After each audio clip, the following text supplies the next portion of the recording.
brand new season of How America Works. So good that my advice helped your career early on, Mike.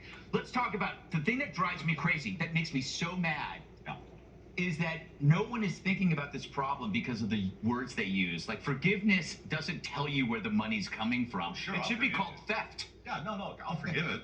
I'm happy to forgive the loan. Yeah. You still have to pay it back. Yes. Yeah. No, this makes me crazy. My foundation focuses on work ethic scholarships, and we award those scholarships to people who affirmatively don't want to purchase a 4-year degree. Mm-hmm. They want to be trained. Plumbers, steam fitters, pipe fitters, electricians, so forth. We've assisted 1,400 people. We've given away about $7 million in work ethic scholarships. And when I hear this story and when I see it framed out, what I hear is the government asking those people to pay specifically for the degrees that have been purchased at an incredible multiple with impunity. I mean, it's breathtaking to me. These people, many of them, have work trucks, and they have $40,000-$50,000 worth of tools that they borrowed to get, and nobody anywhere ever talks about forgiving that, right? Including me, because personally, look, you bought it, figure it out, right? And so it gets real personal real fast, and I always come back to the same question, which is forgiving the loans going to do anything to inspire, motivate, or otherwise nudge the universities to drop the cost of tuition? No. And the answer is, of course, no. And in the last 50 years, nothing in our country has got more expensive than a 4-year degree. Nothing. Illusion. Yeah. Not healthcare, not food, not energy, not real estate. Nothing comes close. And so the solution, pay it off. Pretend it's not there. Questions around? Anybody?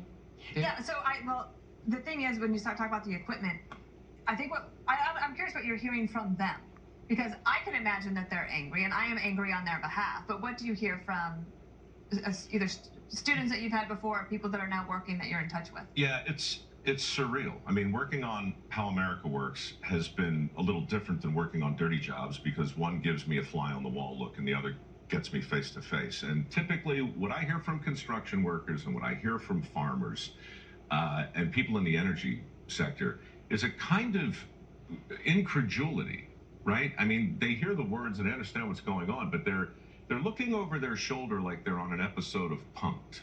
You know, they just can't believe we're having this conversation. Seriously, are we really going to forgive $1.6 trillion in student loans, or whatever the number is? Are you really going to do that right now?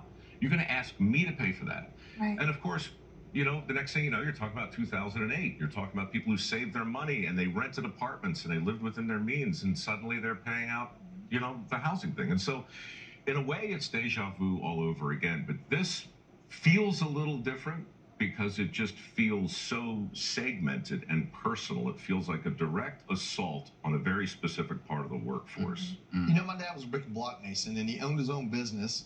And I think the real irony in all this, Mike, is that take immigration, for example. The same party that wants to keep the borders open and preaches to us how we need immigrants to come here and do jobs, those immigrants aren't going to Ivy League education. They're buying tools, starting a business, and building, in some places, an empire out of it because they know nothing but hard work, and they burn the bridges behind them in their mind. I actually admire many of them. I grew up around a lot of them. Americans are doing the exact same thing. The people that you talk to never expected the government to do anything for them. Correct. So this really, it's hard for this to even strike a chord with them because they don't even understand that mindset.